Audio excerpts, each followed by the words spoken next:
Shalom Bapak Ibu. Shalom. Puji Tuhan, kita bersyukur hari ini Tuhan memberikan kepada kita lagi waktu dan kesempatan untuk memuji menyembah Tuhan. Kalau sepanjang minggu kita tidak jumpa, nah sekarang kita bisa bertemu kembali.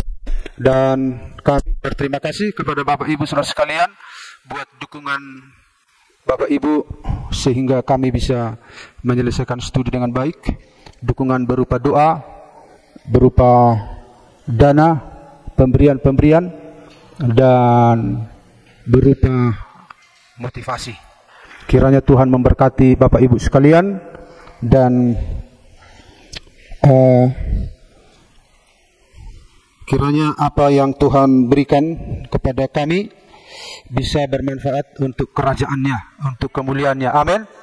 Puji Tuhan. Tentu tidak terlalu berdampak bagi gereja lokal, tapi paling tidak bisa berdampak di bagian pelayanan yang lain, ya. Puji Tuhan. Nah, mari kita lihat firman Tuhan pada hari ini, Mazmur 34 ayat 9. Mazmur 34 ayat 9. Mari kita baca bersama-sama Mazmur 34 ayat 9 ini.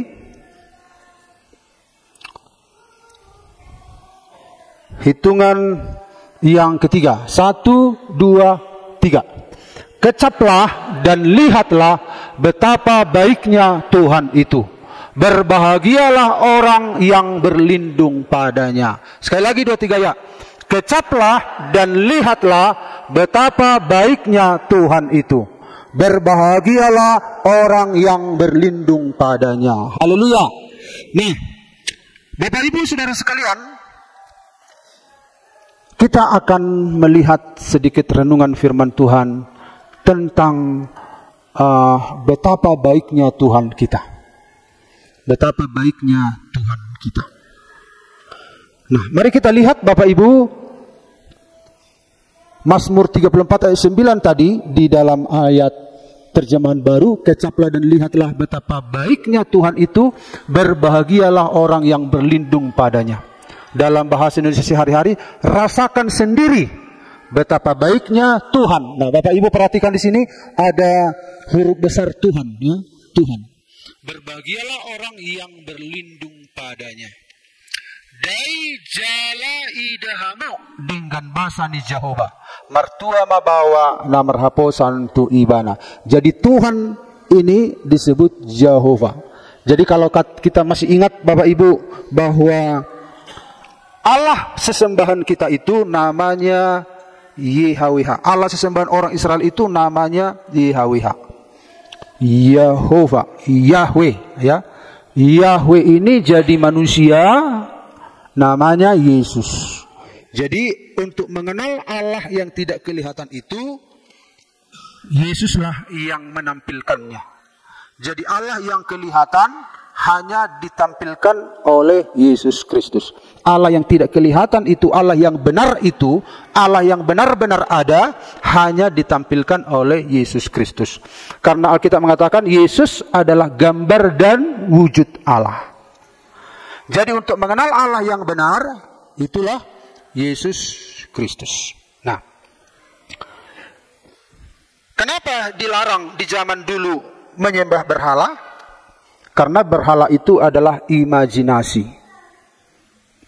Berhala itu adalah imajinasi. Akhirnya imajinasi itu dibentuk menjadi benda objek yang bisa objek untuk disembah. Karena manusia itu tidak ada objek yang disembah, makanya mereka mengimajinasikan membuat patung. Makanya Isa berkata, mempunyai mata tidak bisa melihat, mempunyai telinga tidak bisa mendengar, ya, mempunyai kaki, mempunyai tangan, tapi tidak bisa bergerak.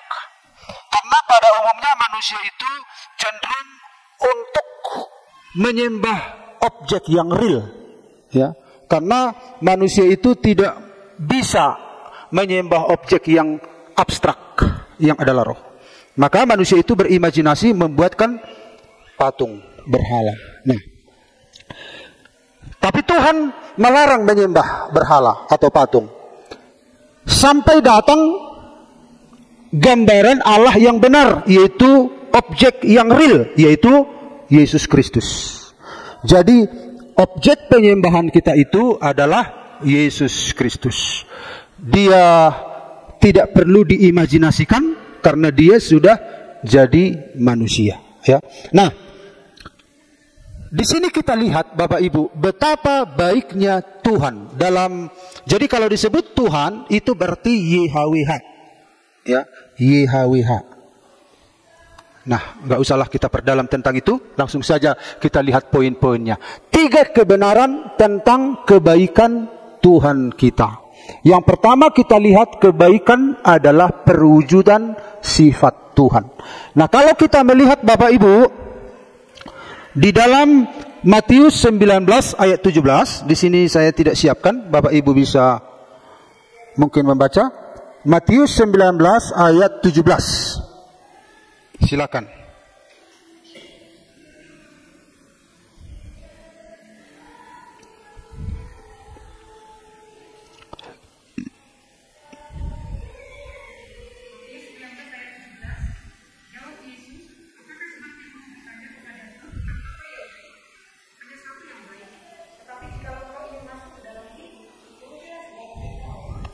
Iya, terima kasih.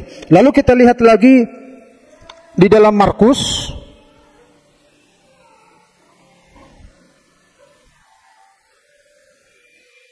Di situ dikatakan yang sejalan dengan ini, Bapak Ibu yang sudah menemukan, silakan. Markus mirip dengan ayat ini, hanya Allah saja yang baik. Sudah menemukan, silakan.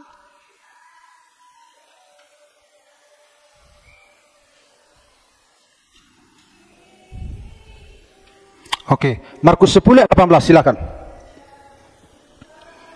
Markus 10 ayat 18.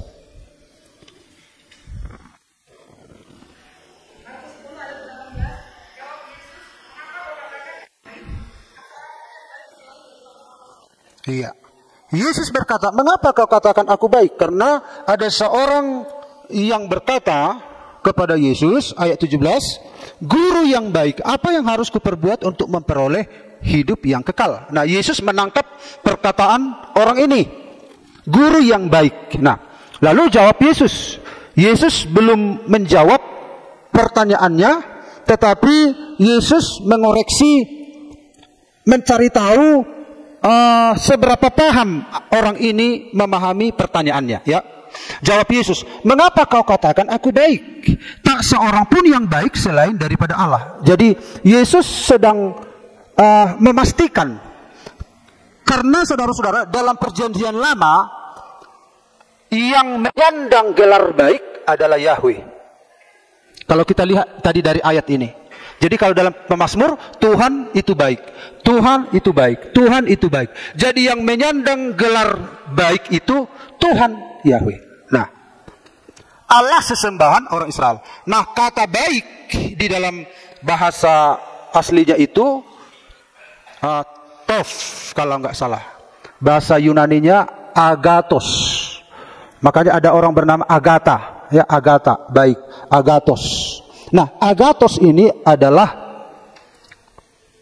sifat Allah, ya. Sifat Allah, kebaikan Allah, standar moral Allah, Tuhan, ya. Nah, jadi pemuda ini, orang Israel tahu bahwa kata baik itu hanya disandang oleh Yahweh. Nah, ketika pemuda ini berkata kepada Yesus, "Guru yang baik." Lalu Yesus mempertanyakan,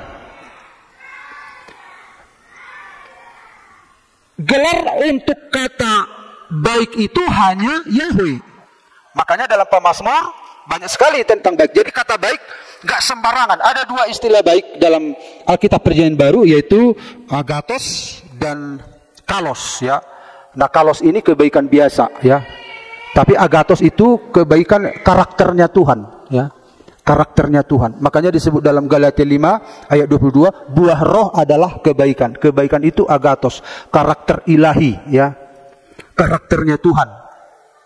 Sifatnya Tuhan. Nah, Yesus berkata, kalau engkau mengatakan aku baik, bukankah hanya Allah yang baik? Nah, jadi Yesus sedang mencari tahu, kau itu berkata dalam kebodohan atau memang benar-benar punya pengertian tentang kata baik itu. Kalau engkau berkata aku baik, padahal kata baik itu hanya digunakan pada Yahweh, berarti dengan sendirinya engkau harus percaya bahwa aku adalah Yahweh firman yang jadi manusia. Jadi Yesus sedang mencari tahu sejauh mana pemahaman orang ini. Kalau engkau percaya bahwa hanya Allah yang baik, dan kata baik itu hanya digunakan kepada Allah Israel, Yahweh, berarti kalau kau gunakan itu padaku, dengan sendirinya engkau sudah percaya bahwa aku datang dari Allah, begitu. Jadi kita lihat di sini, jadi kebaikan adalah wujud sifat Tuhan. Kalau kita perhatikan di sini, Efesus 2:1-7, tetapi Allah yang kaya dengan rahmat, oleh karena kasih-Nya yang besar, yang dilimpahkannya kepada kita, telah menghidupkan kita bersama-sama dengan Kristus, sekalipun kita telah mati oleh kesalahan-kesalahan kita. Oleh kasih karunia kamu diselamatkan. Dan di dalam Kristus Yesus, Ia telah membangkitkan kita juga, dan memberikan tempat bersama-sama dengan Dia di sorga, supaya pada masa yang akan datang Ia menunjukkan kepada kita kekayaan kasih karunia-Nya yang melimpah-limpah sesuai dengan kebaikan-Nya terhadap kita dalam Kristus Yesus. Jadi kalau kebaikan itu adalah karakternya Yahweh ini, berarti kapasitas atau kualitas kebaikannya Tuhan ini dilimpahkan kepada kita, saudara-saudara, pasti kita mengalami hal-hal yang ajaib dalam hidup kita, ya. Jadi kalau kualitas kebaikan Allah diberikan kepada kita yang berdosa ini, yang di bawah standar ini, diberikan kepada kita untuk kita miliki, berarti kita manusia yang berdosa ini mengalami sesuatu yang hebat, mengalami sesuatu yang luar biasa. Karena Tuhan itu tidak menurunkan standar kebaikan-Nya. Dia adalah kebenaran, ya. Dia adalah kebenaran.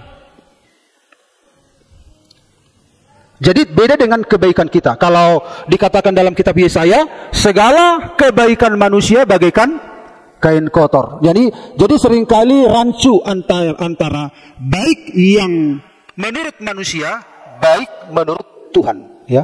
Beda, Bapak Ibu. Jadi baik kebaikan Tuhan ini diberikan kepada kita, pasti hidup kita dahsyat, pasti hidup kita luar biasa. Amin. Jadi kebaikan itu adalah wujud dari sifatnya Tuhan. Nah, kebaikannya terlihat pada waktu Dia menciptakan. Ini awal yang Dia tunjukkan dalam kitab Kejadian.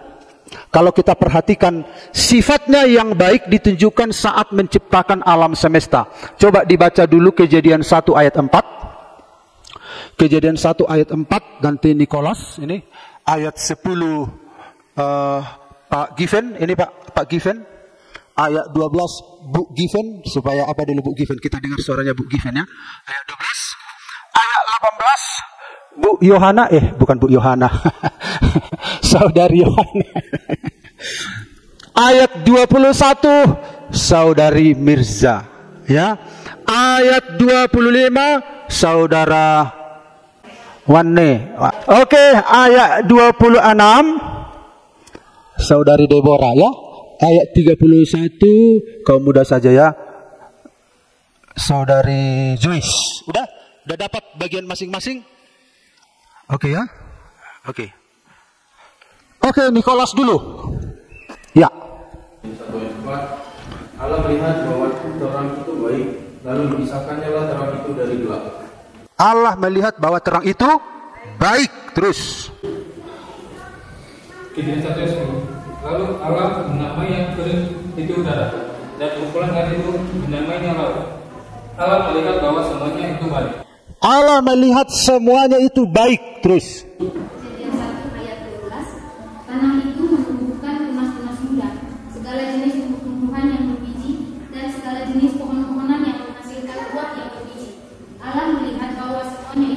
Allah melihat bahwa semuanya itu baik. Terus.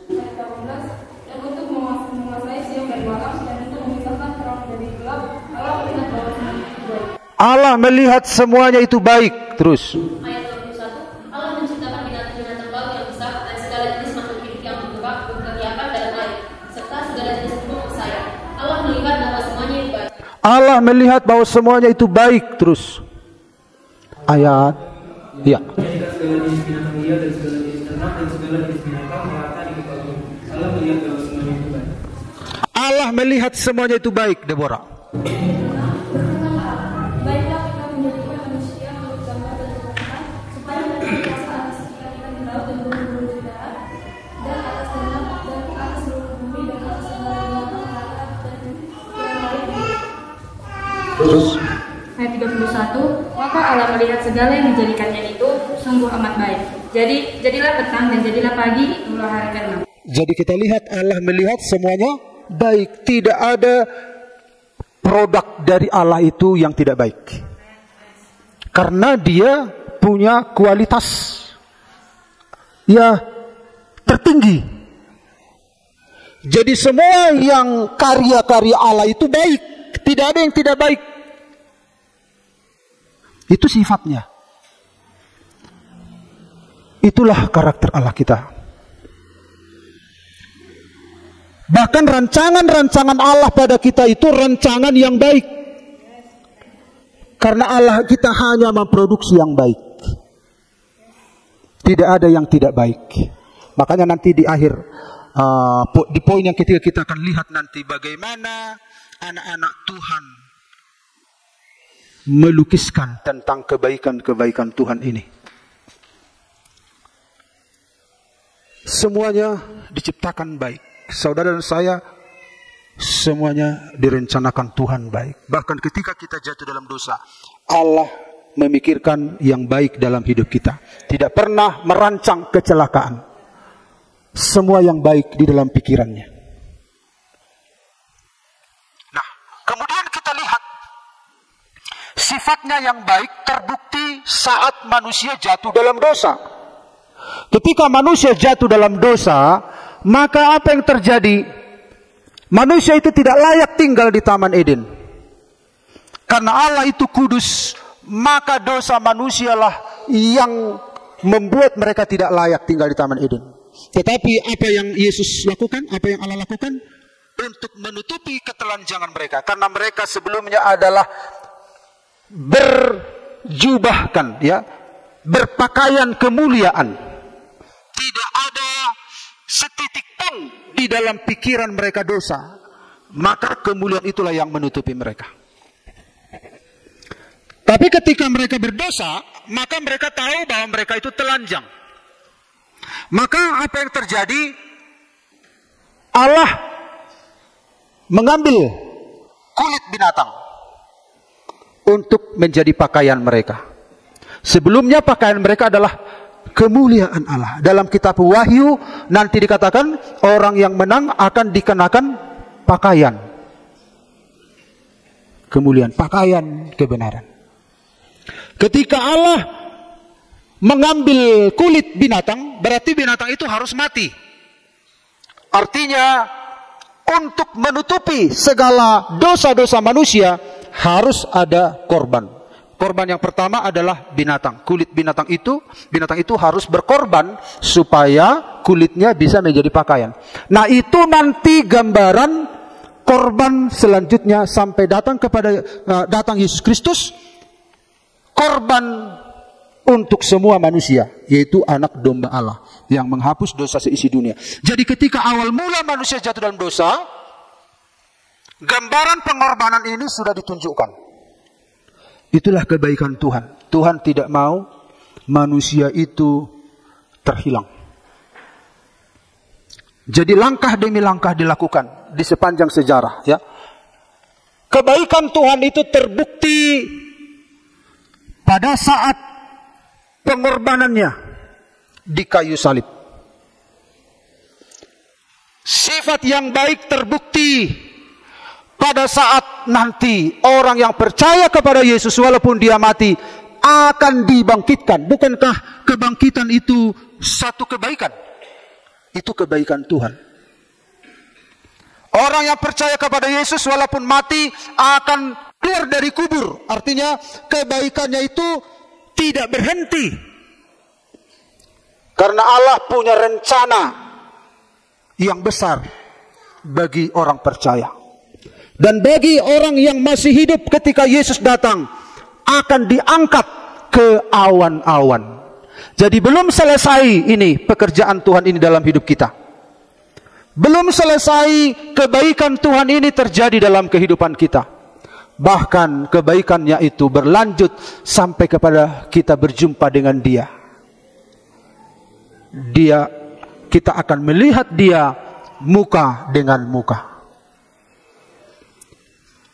Ini rencana Tuhan, kebaikannya, itulah sifat Tuhan. Kebaikannya itu kekal. Kebaikannya itu berkualitas tinggi. Karena Dia adalah kebenaran itu sendiri. Kebaikannya juga kita lihat sifatnya yang baik nyata saat memperlakukan orang yang butuh pertolongan.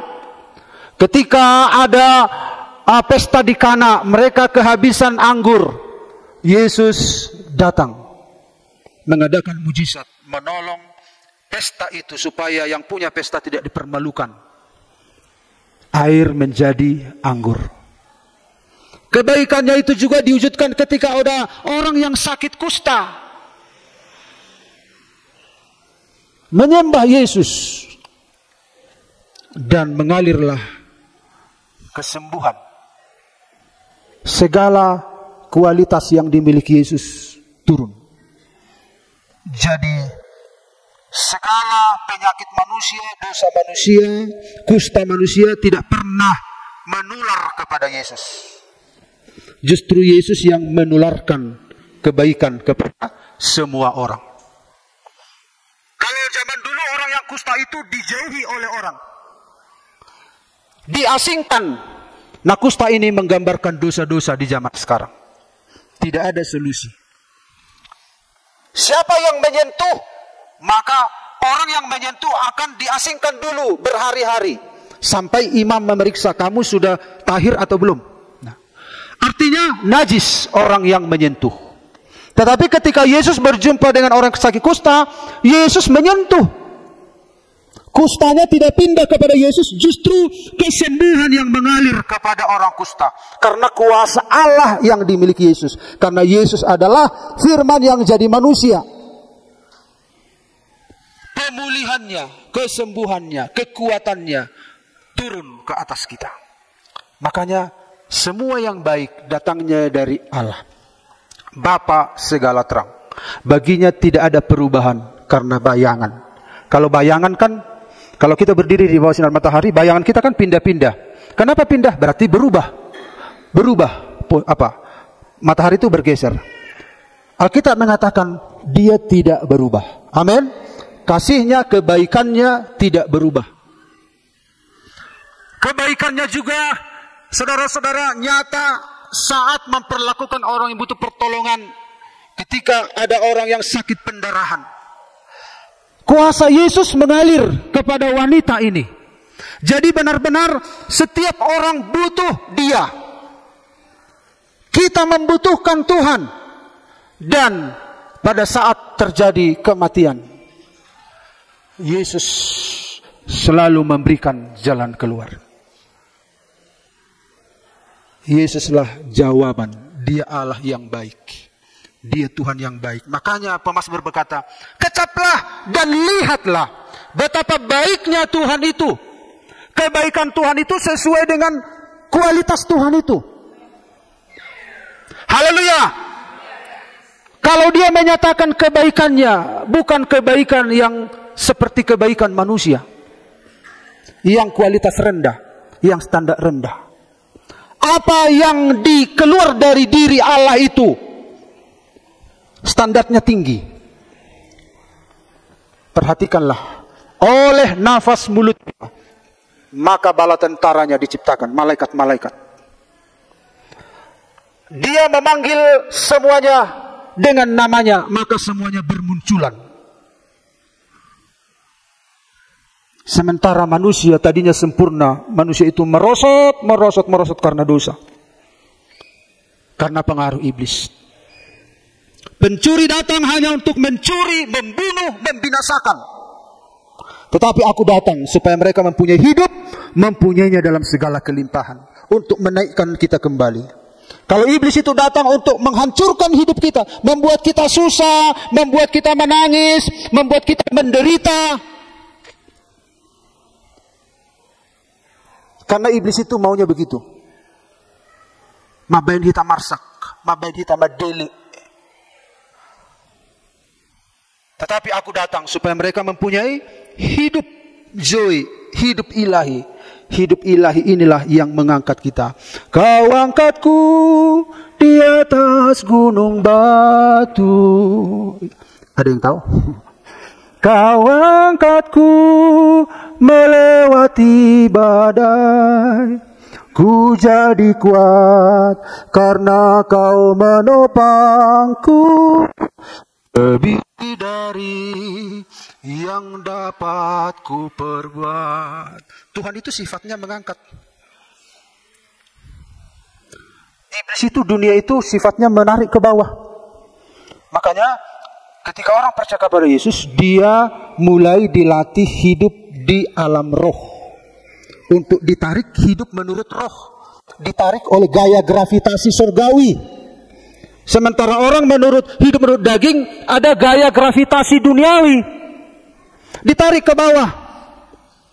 Setiap benda itu, kenapa jatuh ke bawah? Gaya gravitasi bumi. Tidak mungkin benda jatuh ke sana.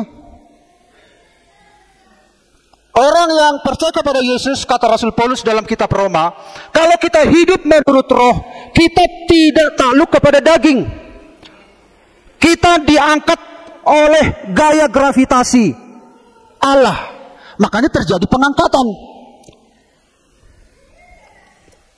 Makanya terjadi kebangkitan orang mati. Kuburan tidak bisa menahan kita di dalam kuburan. Diangkat oleh Tuhan. Kuburan tidak bisa menghentikan itu. Kuburan juga tidak bisa menahan orang percaya. Terus di situ. Kuasa Allah akan mengangkat. Allah itu sifatnya mengangkat.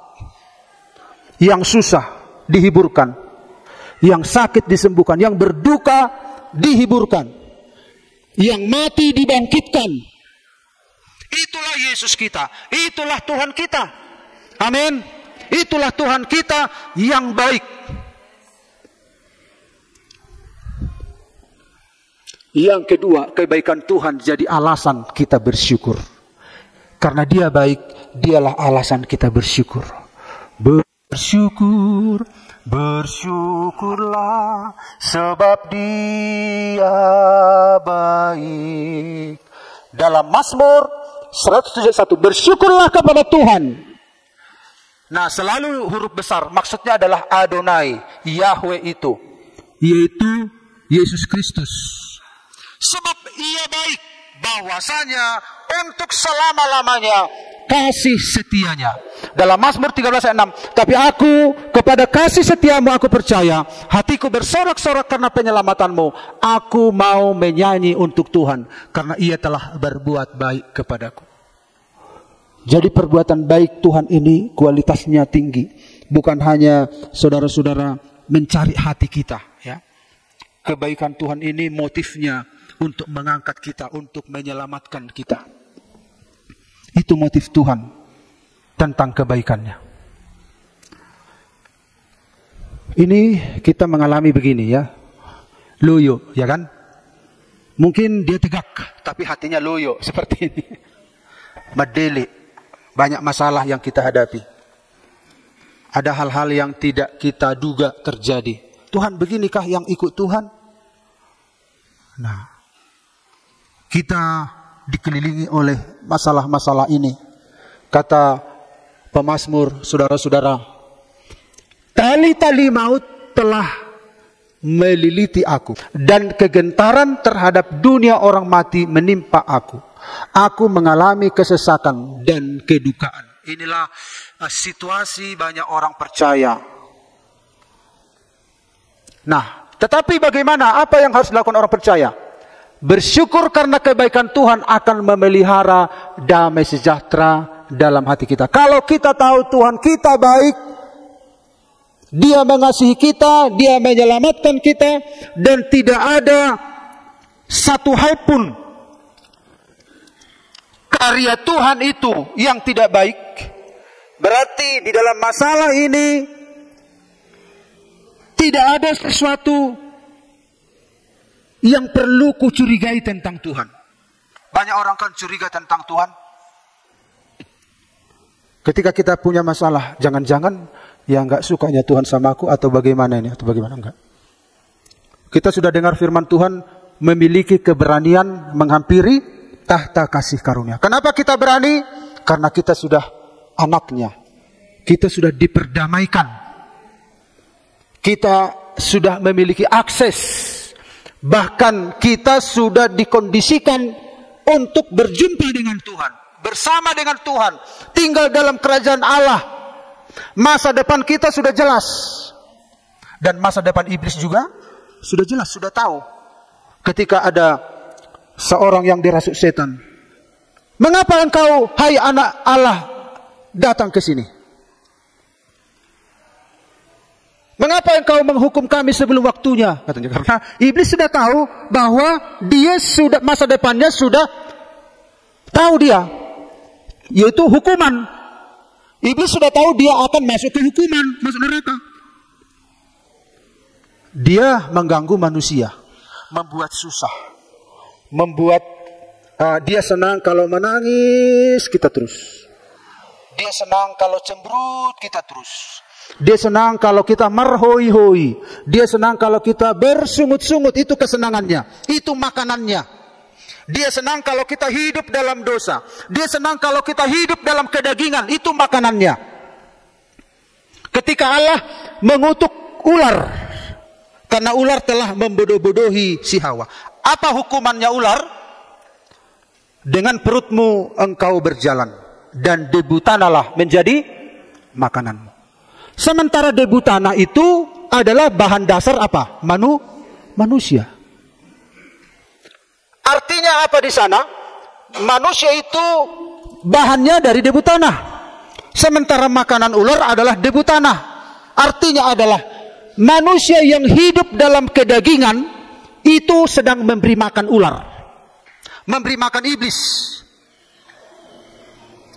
Orang yang berkata sudah percaya pada Yesus, tapi hidup dalam kedagingan, hidup dalam dosa, hidup dalam kepahitan, hidup dalam sakit hati, dia sedang memberi makan ular, memberi makan iblis. Apa kata Yesus? Makananku adalah melakukan kehendak Bapa. Jadi bagaimana supaya Bapa disenangkan? Puas dengan hidup kita ini, hiduplah dalam kebenaran. Lakukanlah firman.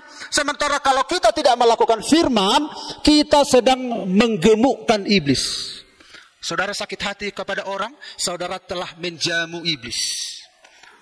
Saudara tidak bisa mengampuni, saudara sedang memberi semangkok sop kepada iblis. Saudara iri hati, benci, hosom, tealate, saudara sedang menyajikan makanan yang lezat kepada iblis. Karena makanan iblis itu adalah debu tanah, yaitu kedagingan manusia. Amin Bapak Ibu. Katakan kiri kanan, baru pernah ku dengar ini, bilang. Lagi semangat bilangnya, baru pernah ku dengar ini, bilang.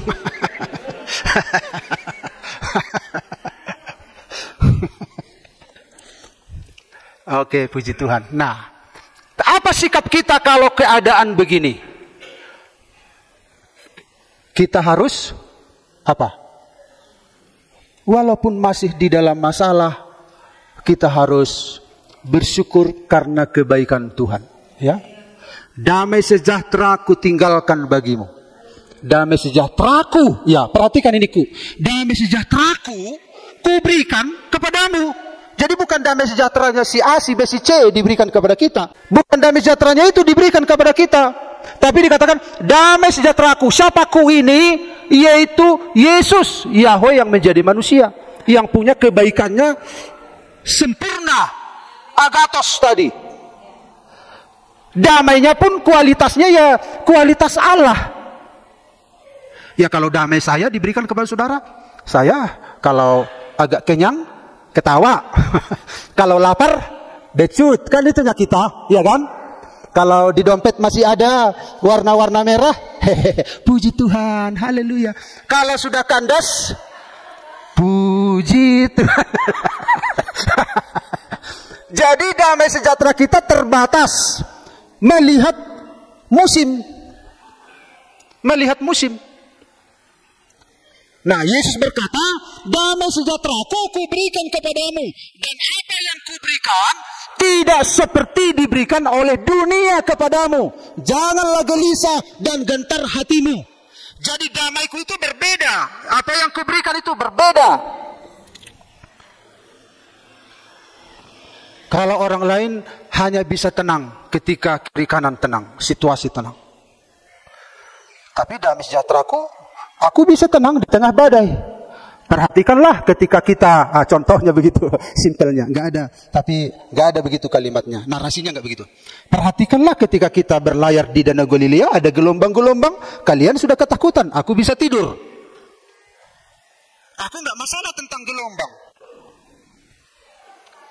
Yang menjadi masalah dalam hidupmu sebenarnya bukan gelombang yang di luar, tapi di hatimu yang bergelombang.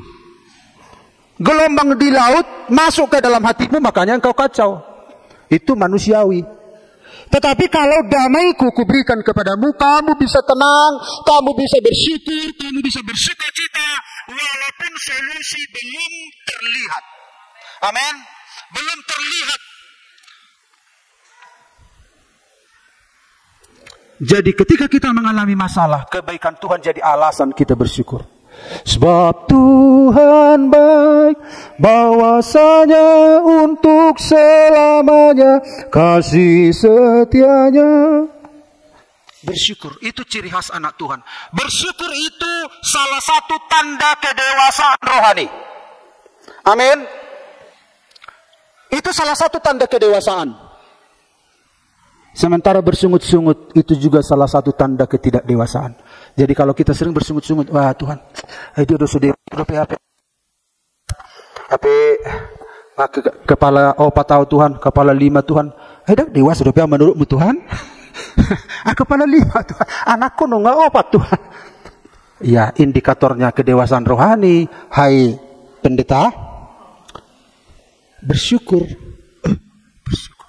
Bukankah kau tidak ingat orang-orang Israel ketika mereka bersungut-sungut, kubinasakan di padang gurun? Mereka itu siapa? Bapak-bapak, ibu-ibu. Sementara generasi-generasi yang lahir di perjalanan gak dibinasakan. Bukankah mereka itu orang dewasa secara fisik, gak tahu bersyukur? Jadi salah satu ciri kedewasaan rohani bersyukur. Amin. Bersyukur. Bukan kita cuek, enggak. Taunya kita pergolakan dalam batin itu, tahu. Tapi kita memutuskan untuk bersyukur karena kita tahu Tuhan itu baik. Toh tidak ada kecurangan baginya.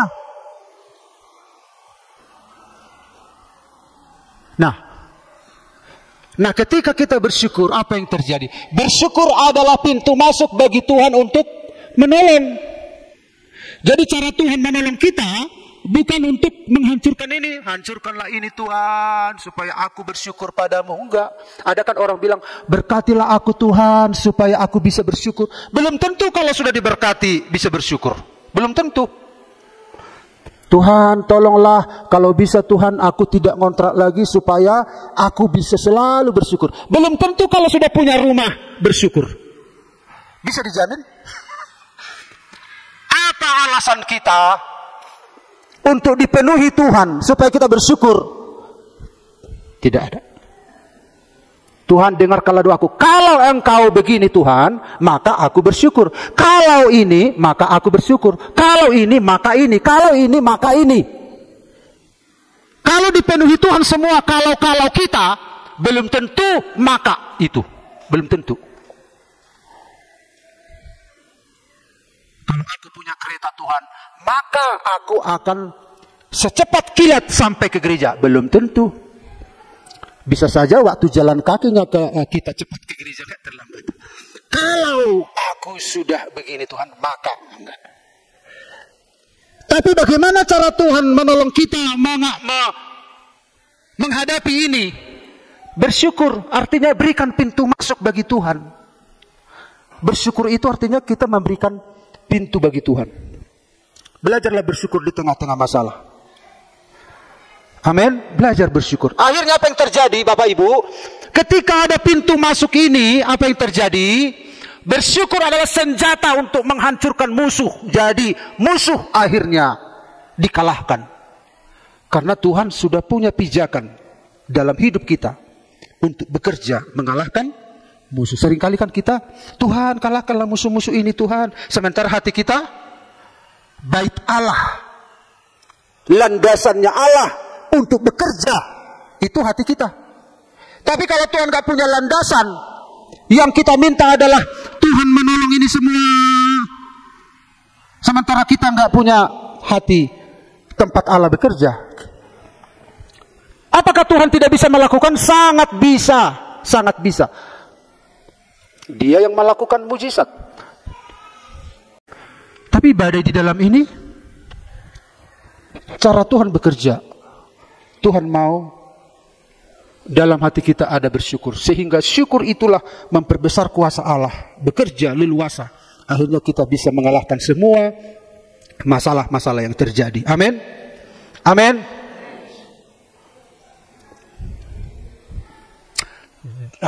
Yang terakhir ya, bercepat. Kebaikan Tuhan mengubah segalanya jadi baik. Roma 8 ayat 28. Kita tahu sekarang bahwa Allah turut bekerja dalam segala sesuatu untuk mendatangkan kebaikan bagi mereka yang mengasihi Dia, yaitu bagi mereka yang terpanggil sesuai dengan rencana Allah. Bahkan dalam segala sesuatu, baik masalah, saudara-saudara, baik sakit, penderitaan, dalam segala sesuatu Allah turut bekerja mendatangkan kebaikan. Dalam hal positif, dalam hal negatif, Tuhan ada di sana mendatangkan apa? Kebaikan. Dalam hal positif apa? Ketika kita diberkati, Tuhan ada di sana mendatangkan kebaikan. Kadang ketika kita mengalami keberkatan, justru bukan kebaikan yang terjadi, keburukan. Makanya dalam keadaan berkat pun Tuhan ada di sana supaya berkat itu mendatangkan kebaikan. Dalam keadaan negatif, dalam keadaan susah, dalam persoalan, Tuhan ada di sana semua mendatangkan kebaikan. Amin. Karena Tuhan itu baik. Kita tahu ini semua. John Newton. John Newton adalah seorang pedagang budak. Ya, pedagang budak. Akhirnya dia bertobat. Ketika kapalnya karam di tengah lautan, maka saat itu dia sadar. Maka sejak itu dia menciptakan sebuah lagu. Apa lagunya? Anugerah yang luar biasa. Anugerahnya sungguh besar. Itu yang dialami oleh John Newton ini. Itu kebaikan Tuhan yang luar biasa. Kemudian kita lihat Budi Haryanto dan Yani.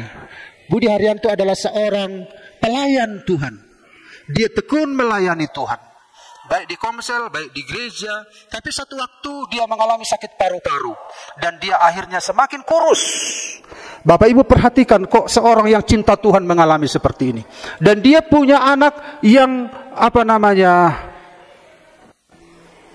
yang tidak bisa tunarungu.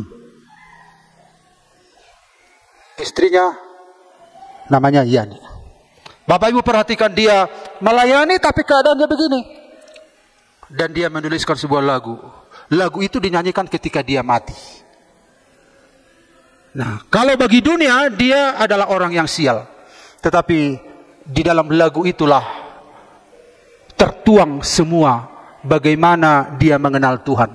Makanya di dalam lagu itu, dari semula telah kau tetapkan hidupku dalam tanganmu, dalam rencanamu Tuhan. Nah, dan seterusnya. Refnya. Ketinggiannya. Semua baik apa yang telah kau perbuat di dalam hidupku. Semua baik, sungguh teramat baik, kau jadikan hidupku berarti. Dari sudut pandang manusia, keadaannya tidak cocok dengan seorang anak Tuhan yang mengalami hidup seperti ini. Tapi kedewasaan rohaninya, pengenalannya akan Tuhan, dia memahami bahwa apa yang sedang terjadi itu tidak lepas dari kebaikan Tuhan. Makanya lagu ini lagu yang sangat terkenal. Kalau Bapak Ibu mengalami masalah, nyanyikan lagu ini. Tuhan itu baik dalam hidup kita. Amin. Tuhan itu baik dalam hidup kita. Tuhan itu tidak curang dalam hidup kita. Dia baik, dia baik, dia baik dalam hidup kita. Dan yang terakhir, Fanny J. Crosby. Waktu anak-anak, dia bisa melihat, tapi akhirnya matanya rusak. Dokter berkata bahwa dia akan buta seumur hidup. Tapi dia tidak putus asa. Dia tahu bahwa Tuhan itu baik dalam hidupnya. Apa yang Tuhan perbuat dalam hidupnya itu adalah hal yang baik. Dia melihat kebaikan Tuhan di balik masalah yang dialami. Ada Tuhan yang merancang kebaikan. Ada maksud Tuhan dalam segala sesuatu yang dialami. Dia tidak bersungut-sungut. Dan pada akhirnya saudara-saudara, dia menciptakan lebih kurang 9.000 nyanyian pujian Kristen. Salah satunya adalah, mampirlah dengar doaku, Yesus penebus. Bayangkan, lebih kurang 9.000 lagu-lagu Kristen diciptakan dalam keadaan tidak bisa melihat. Dia melihat seperti Tuhan melihat. Tuhan itu baik bagi kita. Dia telah menyerahkan nyawanya bagi kita. Tuhan punya rencana yang terbaik dalam hidup kita. Kita tidak mengerti, tetapi jangan ragu tentang kebaikan Tuhan. Jangan curigai Tuhan. Dia Allah yang baik. Dia bukan Allah yang curang. Dia punya rencana yang terbaik dalam hidup kita. Lebih dari apa yang pernah kita pikirkan. Yang tidak pernah timbul di dalam pikiran, yang tidak pernah didengar oleh telinga. Itu yang Tuhan nyatakan dalam kehidupan kita. Tuhan punya rencana yang luar biasa dalam hidup kita. Haleluya. Dia ingin mengangkat kita. Dia ingin mengangkat kita. Dia ingin, saudara-saudara, membuat kita menjadi orang yang disukai oleh Dia. Dia ingin supaya kita melakukan apa yang Dia kehendaki.